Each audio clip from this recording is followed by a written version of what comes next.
तो आज हम देखेंगे टाइप्स ऑफ प्रेफरेंस शेयर्स, क्या आखिर कितने टाइप के प्रेफरेंस शेयर्स होते हैं, प्रेफरेंस शेयर्स क्या होता है, इक्विटी शेयर्स क्या होता है, शेयर्स का मतलब क्या होता है। इन सब के बारे में मैंने एक डिटेल वीडियो बना रखी है जिसका लिंक आपको इस वीडियो के डिस्क्रिप्शन बॉक्स या ऊपर आई बटन में मिल जाएगा, तो आप जाके देख सकते हो। तो इस वीडियो से पहले आप एक बार शेयर्स का मतलब समझ लेना, इक्विटी शेयर्स का मतलब देख लेना और प्रेफरेंस शेयर्स का मतलब देख लेना। अगर आपको ये सारी बातें पता होंगी तभी आपको ये वीडियो समझ में आएगी, वरना फिर दिक्कत हो सकती है। तो यहाँ पर हम बात कर रहे हैं टाइप्स ऑफ प्रेफरेंस शेयर्स की, कि आखिर कितने टाइप्स के प्रेफरेंस शेयर्स होते हैं। तो अगर मैं टाइप्स की बात करूं तो टोटल हमारे पास 8 टाइप्स के प्रेफरेंस शेयर्स होते हैं जो कि 4 कैटेगरी में डिवाइड है। सबसे पहली कैटेगरी है हमारी convertible preference shares and non convertible preference shares. Second category आती है हमारी redeemable preference shares and non redeemable preference shares. उसके बाद थर्ड कैटेगरी आती है हमारी participating preference shares and non participating preference shares. और फिर लास्ट फोर्थ कैटेगरी आती है हमारी cumulative preference shares and non cumulative preference shares. तो ये 8 टाइप के प्रेफरेंस शेयर्स हो गए जो कि 4 कैटेगरी में डिवाइड है। इन सबको एक एक करके डिटेल में समझेंगे। तो शुरू करते हैं सबसे पहले कन्वर्टेबल और नॉन कन्वर्टेबल प्रेफरेंस शेयर्स से। तो टाइप्स ऑफ प्रेफरेंस शेयर्स देखने से पहले एक बार हम प्रेफरेंस शेयर्स के कॉन्सेप्ट को समझ लेते हैं कि आखिर प्रेफरेंस शेयर्स का कॉन्सेप्ट कैसे काम करता है। तो यहाँ पर देखो, ये हमारा एक पर्सन है जिसका नाम है मिस्टर एक्स।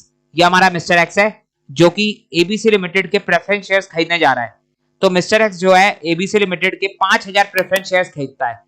एक शेयर कितने का है? 20 रुपए का। तो 5000 प्रेफरेंस शेयर्स हो गए 1 लाख रुपए के। तो यहाँ पर मिस्टर एक्स जो है एबीसी लिमिटेड को 1 लाख रुपए देता है और बदले में एबीसी लिमिटेड जो है मिस्टर एक्स को 5000 प्रेफरेंस शेयर्स देती है। तो पहले के टाइम पे जो है कंपनी शेयर सर्टिफिकेट इशू करती थी। आजकल तो डिजिटली शेयर ट्रांसफर हो जाते हैं, लेकिन पहले के टाइम पे शेयर सर्टिफिकेट इशू करा जाता था। तो यहाँ पर एबीसी लिमिटेड ने मिस्टर एक्स को प्रेफरेंस शेयर्स का शेयर सर्टिफिकेट दे दिया, जिसके अंदर साफ साफ लिखा होता है कि मिस्टर एक्स ने जो है एबीसी लिमिटेड के 5000 शेयर्स खरीदे। एक शेयर का प्राइस 20 रुपए है और ये हमारे प्रेफरेंस शेयर्स हैं। तो शेयर्स को लेकर सारी बातें शेयर सर्टिफिकेट के अंदर लिखी होती हैं। अगर मैं इस शेयर सर्टिफिकेट की बात करूं तो इसको थोड़ा सा और डिटेल में समझो। यहाँ पर जो है शेयर सर्टिफिकेट के अंदर सारी टर्म्स और कंडीशन भी बता रखी होती हैं कि आखिर शेयर्स को लेकर कंपनी की क्या क्या टर्म्स और कंडीशंस है। अब सीधी बात है, मिस्टर एक्स ने प्रेफरेंस शेयर्स खरीदे और प्रेफरेंस शेयर्स के अंदर जो है एक फिक्स रेट पर डिविडेंड मिलता है। ये बात हम पहले डिस्कस कर चुके हैं। प्रेफरेंस शेयर्स जब हम समझ रहे थे तो वहां पर हमने देखा था प्रेफरेंस शेयर्स के अंदर आपको एक फिक्स रिटर्न मिलता है, यानी फिक्स डिविडेंड मिलता है। तो यहाँ पर लेट सपोज हम मान के चल रहे हैं कि मिस्टर एक्स ने जो 5000 प्रेफरेंस शेयर्स खरीदे हैं, इन प्रेफरेंस शेयर्स पर एबीसी लिमिटेड मिस्टर एक्स को 15% का डिविडेंड देगी और ये डिविडेंड का रेट जो है इस शेयर सर्टिफिकेट के अंदर लिखा होता है। टर्म्स एंड कंडीशंस के अंदर रेट ऑफ डिविडेंड भी लिखा होता है। उसके अलावा और भी कई सारी बातें लिखी होती हैं और भी कई सारी टर्म्स और कंडीशंस होती हैं और उन्हीं टर्म्स और कंडीशंस के ऊपर हमारे प्रेफरेंस शेयर्स के टाइप्स डिवाइड हो रखे हैं। आपके पास कौन सा टाइप का प्रेफरेंस शेयर्स है ये डिपेंड करता है आपके शेयर सर्टिफिकेट की टर्म्स और कंडीशन के ऊपर। तो प्रेफरेंस शेयर्स के शेयर सर्टिफिकेट के अंदर कौन कौन सी टर्म्स और कंडीशंस हो सकती है, उसी को हमें यहाँ पर देखना है और उसी से हमारा निकल कर आता है टाइप्स ऑफ प्रेफरेंस शेयर्स का कॉन्सेप्ट। तो चलते हैं देखते हैं अपने सबसे पहले टाइप को, जो कि है convertible and non convertible preference shares. तो हमारी सबसे पहली कैटेगरी आ जाती है convertible preference shares and non convertible preference shares की। तो कन्वर्टेबल प्रेफरेंस शेयर्स क्या होते हैं, सबसे पहले इसी को देखते हैं। तो देखो, नाम से ही समझ में आ रहा है, कन्वर्टेबल ऐसे प्रेफरेंस शेयर्स जो कन्वर्ट हो सकते हैं। अब किस चीज में कन्वर्ट होंगे? तो प्रेफरेंस शेयर्स कन्वर्ट होंगे इक्विटी शेयर्स में। हमने देखा था हमारे पास 2 टाइप के शेयर्स होते हैं, एक होता है इक्विटी शेयर्स और एक होता है प्रेफरेंस शेयर्स। तो यहाँ पर बात हो रही है कि आपके पास ऐसे प्रेफरेंस शेयर्स हैं जो कि इजीली कन्वर्ट हो सकते हैं इक्विटी शेयर्स के अंदर। तो ये कन्वर्ट होने वाली बात पहले ही आपके शेयर सर्टिफिकेट के टर्म्स और कंडीशन में लिख दी जाती है कि आप इस टाइप के प्रेफरेंस शेयर्स खरीद रहे हो जो कि आगे चल के इक्विटी शेयर्स में कन्वर्ट हो सकते हैं। तो अगर आपके प्रेफरेंस शेयर्स आगे जाके इक्विटी शेयर्स में कन्वर्ट हो सकते हैं तो उस केस में उन शेयर्स को हम बोलेंगे कन्वर्टेबल प्रेफरेंस शेयर्स। और अगर आपके शेयर्स ऐसे हैं जो कि आगे जाके इक्विटी शेयर्स में कन्वर्ट नहीं हो सकते, यानी आपके शेयर सर्टिफिकेट की टर्म्स और कंडीशन में साफ साफ बोल दिया है कि आपके शेयर्स आगे जाके इक्विटी शेयर्स में कन्वर्ट नहीं होंगे, तो उस केस में फिर आपके शेयर्स कहलाएंगे non convertible preference shares, those shares that can not converted into equity shares. तो यहाँ पर देखो, ये हमारा मिस्टर एक्स है, इसने जो है एबीसी लिमिटेड से 5000 शेयर खरीदे 20 रुपए पर शेयर के हिसाब से और बदले में एबीसी लिमिटेड ने इसको 5000 शेयर्स का शेयर सर्टिफिकेट दिया। अब इस शेयर सर्टिफिकेट के अंदर साफ साफ लिखा हुआ है कि मिस्टर एक्स ने जो शेयर खरीदे हैं वो कन्वर्टेबल प्रेफरेंस शेयर्स हैं, यानी एक सर्टेन टाइम पीरियड के बाद मिस्टर एक्स जो है इन प्रेफरेंस शेयर्स को इक्विटी शेयर्स में कन्वर्ट करवा सकता है। तो यहाँ पर हम एग्जांपल के तौर पे ले रहे हैं कि लेट सपोज ये जो सर्टेन टाइम पीरियड है ये 8 साल का है। यानी शेयर सर्टिफिकेट के अंदर लिखा हुआ है कि 8 साल के बाद मिस्टर एक्स जो है अपने इन प्रेफरेंस शेयर्स को इक्विटी शेयर्स में कन्वर्ट करवा सकता है। तो ये 8 साल का टाइम पीरियड कोई फिक्स नहीं है, अलग अलग टाइम पीरियड हो सकता है, कहीं पे 5 साल हो सकता है, 3 साल हो सकता है, 10 साल भी हो सकता है, 15 साल भी हो सकता है। तो वो तो company to company, share to share depend करता है। लेकिन एक सर्टेन टाइम पीरियड के बाद अगर आपके प्रेफरेंस शेयर्स को आगे चल के इक्विटी शेयर्स में कन्वर्ट कराया जा सकता है, तो उस केस में आपके प्रेफरेंस शेयर्स को हम कन्वर्टेबल प्रेफरेंस शेयर्स का नाम देंगे। तो समझ में आ गया। और जिन शेयर्स को कन्वर्ट नहीं कराया जा सकता वो शेयर्स हमारे नॉन कन्वर्टेबल प्रेफरेंस शेयर्स कहलाते हैं। तो क्लियर है। तो ये हमारा convertible and non convertible preference shares हो गया। तो अब आगे बढ़ते हैं। नेक्स्ट है हमारा redeemable preference shares and non redeemable preference shares. तो अब ये रिडीमेबल क्या होता है और नॉन रिडीमेबल क्या होता है, तो इसको समझ लेते हैं सबसे पहले। तो यहाँ पर देखो, ये हमारा मिस्टर एक्स है, इसने जो है एबीसी लिमिटेड के 5000 शेयर्स खरीदे और बदले में एबीसी लिमिटेड ने इसको शेयर सर्टिफिकेट दिया है। अब इस शेयर सर्टिफिकेट की टर्म्स और कंडीशन के अंदर लिख दिया गया है कि मिस्टर एक्स ने जो शेयर खरीदे हैं, इन शेयर्स को 8 साल बाद कंपनी खुद ही वापस ले लेगी, यानी कंपनी खुद ही खरीद लेगी, कंपनी खुद रीपरचेज कर लेगी मिस्टर एक्स से।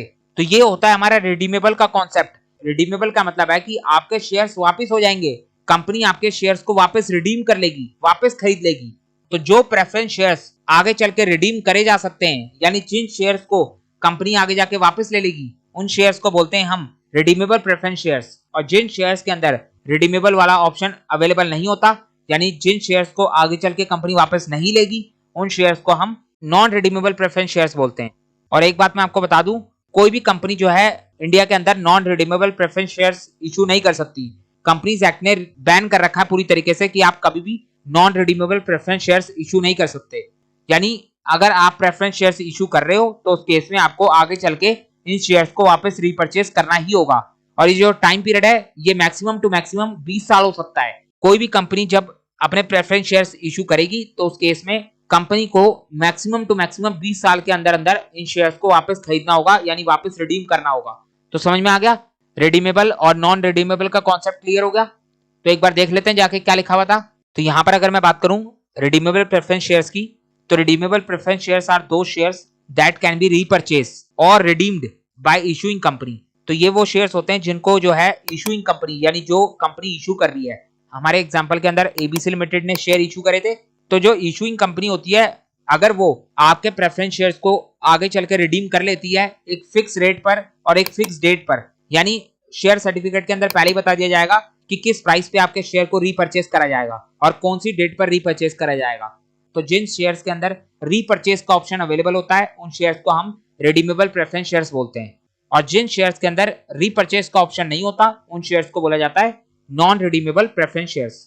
दो shares that can not be redeemed और repurchase by issuing company at a fixed date. और इंडिया के अंदर आज की डेट में कोई भी कंपनी जो है नॉन रिडीमेबल यानी इररिडीमेबल प्रेफरेंस शेयर्स इशू नहीं कर सकती। तो समझ में आ गया। तो ये हो गया हमारा रिडीमेबल प्रेफरेंस शेयर्स और नॉन रिडीमेबल प्रेफरेंस शेयर्स का कॉन्सेप्ट। तो क्लियर है। अगला टाइप है हमारा cumulative preference shares and non cumulative preference shares. तो ये क्या होता है, इसको एक एग्जांपल से देखते हैं, तब जाके बात समझ में आएगी। तो यहाँ पर हमारा ये एग्जांपल है, ये हमारा मिस्टर एक्स है जो कि एबीसी लिमिटेड के अंदर 5000 प्रेफरेंस शेयर्स खरीदेगा। तो यहाँ पर मिस्टर एक्स ने एबीसी लिमिटेड को 5000 शेयर्स के पैसे दिए और बदले में एबीसी लिमिटेड ने मिस्टर एक्स को प्रेफरेंस शेयर्स का सर्टिफिकेट दिया। तो अब इस शेयर सर्टिफिकेट के अंदर पहले ही लिख दिया जाता है कि आपके शेयर्स क्यूमुलेटिव हैं या फिर नॉन क्यूमुलेटिव हैं। तो अब ये क्यूमुलेटिव क्या होता है, तो पहले इसी को समझ लेते हैं। तो मिस्टर एक्स ने जो है 2015 में इन 5000 शेयर्स को खरीदा था एबीसी लिमिटेड से। तो 2015 में जब शेयर्स खरीदे थे तो उस टाइम पर एबीसी लिमिटेड ने बोला था कि हम आपको हर साल 15% का डिविडेंड देंगे। तो यहाँ पर 2015 में मिस्टर एक्स को डिविडेंड मिला, उसके बाद 2016 में मिला, 2017 में मिला, 18 में मिला, 19 में मिला। तो 5 सालों तक मिस्टर एक्स को इन प्रेफरेंस शेयर्स के ऊपर डिविडेंड मिला, क्योंकि इन 5 सालों तक कंपनी को लगातार प्रॉफिट हो रहा था। और ये बात तो आपको पता ही है कि डिविडेंड का मतलब ही होता है कि प्रॉफिट का हिस्सा, प्रॉफिट का वो हिस्सा जो शेयर होल्डर्स को बांटा जाता है उसे हम डिविडेंड बोलते हैं। तो प्रॉफिट होगा तभी तो डिविडेंड बटेगा। तो 15, 16, 17, 18, 19 में एबीसी लिमिटेड को लगातार प्रॉफिट हुआ और एबीसी लिमिटेड ने हर साल मिस्टर एक्स को डिविडेंड दिया। लेकिन जब बात आई 2020 की, तो 2020 में एबीसी लिमिटेड को लॉस हो गया। तो यहाँ पर 2020 में लॉस हो गया, 2021 में भी लॉस हो गया और 2022 में भी लॉस हो गया। लगातार 3 साल लॉस हो गया। तो जब लॉस हुआ है तो डिविडेंड भी नहीं बटेगा, डिविडेंड तो प्रॉफिट में से बटता है ना, तो लॉस में डिविडेंड तो बटने का मतलब ही नहीं है। तो 20, 21, 22 में मिस्टर एक्स को डिविडेंड नहीं मिला। इन 3 साल में कंपनी जो है मिस्टर एक्स को डिविडेंड नहीं दे पाई। लेकिन जब 2023 आया तो यहाँ पर 2023 में इस एबीसी लिमिटेड को प्रॉफिट हो गया और बहुत ज्यादा प्रॉफिट हो गया। तो अब इस केस में एबीसी लिमिटेड ने सोचा कि इस साल हम डिविडेंड बांट देते हैं। तो यहाँ पर अब एबीसी लिमिटेड ने 2023 में 2023 का 15% डिविडेंड बांट दिया अपने प्रेफरेंस शेयर होल्डर्स को। तो मिस्टर एक्स को 2023 में 2023 का डिविडेंड मिल गया 15%।